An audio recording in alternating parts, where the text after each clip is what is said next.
Knowledge అనేది డాక్టర్సే provide చేయగలుగుతారు. అదే సమయంలో టెక్నాలజీ వచ్చింది. ఈరోజు నేను కూడా ఒక పిలిపిచ్చాను అందరికీ. ప్రతి ఒక్క వ్యక్తి రాష్ట్రంలో ఒకప్పుడు 95లో నేను చెప్పేవాడిని, ప్రతి ఒక్క కుటుంబానికి ఒక ఇన్ఫర్మేషన్ టెక్నాలజీ చదువుకున్న వ్యక్తి ఉండాలని, భవిష్యత్తును మారుస్తుందని 95 నుంచి చెప్పాను. ఈరోజు ఆ రోజు నేను ఇచ్చిన పిలుపు ఈరోజు మీరు చూస్తే ప్రపంచంలోనే ఎక్కువ ఆదాయం ఎవరికి వస్తుందంటే భారతీయులకు వస్తుంది. అందులో మొదటి స్థానంలో ఎవరున్నారంటే తెలుగు జాతి ఉన్నారని చెప్పి మరొకసారి గుర్తు చేస్తున్నా. 95 నేను మాట్లాడింది ఐటీ మాట్లాడాను. ఈరోజు నేను మాట్లాడేది ఏఐ మాట్లాడుతున్నా, ఆర్టిఫిషియల్ ఇంటెలిజెన్స్ మాట్లాడుతున్నా. ప్రతి ఒక్క వ్యక్తి ఏఐ ఉపయోగించుకోవాలి, లేకపోతే ఏఐ ద్వారా యూస్ కేసెస్ తయారు చేసే సామర్థ్యాన్ని పెంచుకోవాలి. ఇదేం పెద్ద బ్రహ్మ విద్య ఏం కాదు. మన పిల్లలందరూ బాగా తయారయ్యారు. ప్రపంచాన్ని శాసించబోయేది భవిష్యత్తులో ఏఐ శాసిస్తుంది. ఆ విషయం కూడా మీరు గుర్తుపెట్టుకోవాల్సిన అవసరం ఉంది. ఈరోజు మీరు ఒకసారి చూస్తే ఇక్కడ ఉండే హాస్పిటల్లో కూడా ఒక 20కి పైగా అతి కీలకమైన వైద్య సేవలు అందిస్తున్నారు. నేను అందుకే డాక్టర్స్ అందరూ మీరు ఇక్కడ ఉన్నారు. డేటా అనేది నెట్వర్క్ హాస్పిటల్స్ కాబట్టి దేశం మొత్తం అనేకమైన డిసీజులకు కావలసిన డేటా అంతా కూడా హిస్టారికల్ డేటా ఉంటుంది. భవిష్యత్తులో ఒక హాస్పిటల్దే కాదు సంపద. భాస్కర్ రావు కిమ్స్లో మీరు చూస్తే దేశంలో ఎవ్వరి దగ్గర లేని డేటా, ప్రపంచంలో ఎవ్వరి దగ్గర లేని డేటా కిమ్స్ దగ్గర ఉంటుంది.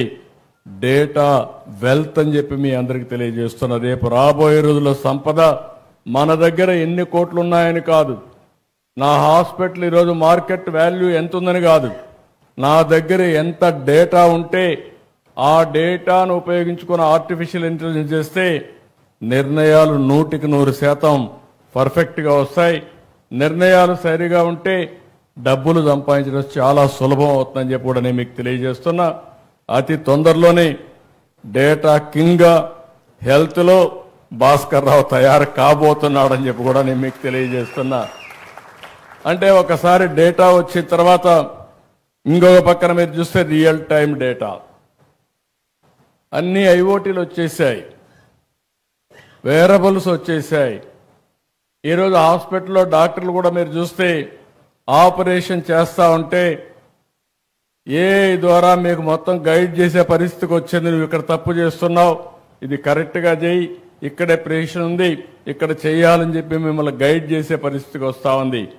దీనివల్ల ఏం జరుగుతుందని మీరు ఆలోచిస్తే ఈ డేటా, ఈ యొక్క గైడెన్స్ వల్ల మామూలు డాక్టర్ కూడా ఎక్స్ట్రాడినరీ ఆపరేషన్ చేసే పరిస్థితికి వస్తున్నాడు. అలాంటి నాలెడ్జ్ వచ్చేది మనం గుర్తుపెట్టుకోవాల్సిన అవసరం ఉంది. అందుకే నేను ఒకటే చెప్తున్నా, డెడ్లీ కాంబినేషన్ టెక్నాలజీస్ అన్నీ కూడా సౌండ్గా వచ్చాయి. ఇంకొక పక్క నాలెడ్జ్ కూడా మెచ్యూరిటీ వచ్చింది, డేటా కూడా వచ్చే పరిస్థితి వచ్చింది. రియల్ టైం అప్లికేషన్ చేయడానికి ఆర్టిఫిషియల్ ఇంటెలిజెన్స్ కానీ, మళ్ళీ ఆర్టిఫిషియల్ ఇంటెలిజెన్స్ ద్వారా మీరు ఎక్కడున్నా మీకు నాలెడ్జ్ ప్రొవైడ్ చేయడం రియల్ టైంలో జరిగే పరిస్థితి వచ్చింది. అందుకే భవిష్యత్తులో భారతీయులు నాకు ఏమాత్రం అనుమానం లేదు, అద్భుతాలు సృష్టించబోతున్నారని మరొక్కసారి ఈ సభలో మీ అందరికీ విజ్ఞప్తి చేస్తున్నా. అయితే దీనికి కావాల్సింది మనమందరం కూడా ఆ డైరెక్షన్లో ఆలోచించాలి. ఒకప్పుడు హాస్పిటల్ లేని పరిస్థితి. 82 మా ఫాదర్ ఇన్ లా గౌరవనీయులు ఎన్టీ రామారావు గారు, ఆ రోజు ఆయన ఆపరేషన్ చేసుకోవాలంటే అమెరికాకు పోయి హార్ట్ ఆపరేషన్ చేసుకొని వచ్చాడు. అదే మారుగా మా అత్తగారు అయినటువంటి వసతారం గారిని చూస్తే ఆవిడ క్యాన్సర్ వస్తే ఆ రోజు 2 హాస్పిటల్, ఒకటి బాంబేలో ఒక హాస్పిటల్ ఉండేది టాటా, రెండోది అడయార్లో ఒకటి. ఈరోజు మీరు చూస్తా ఉంటే క్యాన్సర్ కోసం అనేక హాస్పిటల్ వచ్చాయి. అదే ఎన్టీ రామారావు గారి కోరిక. ఆవిడ పేరుతో ఒక హాస్పిటల్ పెట్టాలని చెప్పి బసవతారకం క్యాన్సర్ హాస్పిటల్ ఆ రోజు ప్రారంభించారు. ఈరోజు బాలకృష్ణ గారు హాస్పిటల్ సమర్థవంతంగా నిర్వహించే పరిస్థితికి వచ్చాడు. నేను ఎందుకు ఆ మాట చెప్పానంటే ఈరోజు అన్ని హాస్పిటల్స్లో ఈరోజు ఎక్కడికక్కడ మన వాళ్ళు చాలా సమర్థవంతంగా వచ్చే పరిస్థితికి వచ్చింది.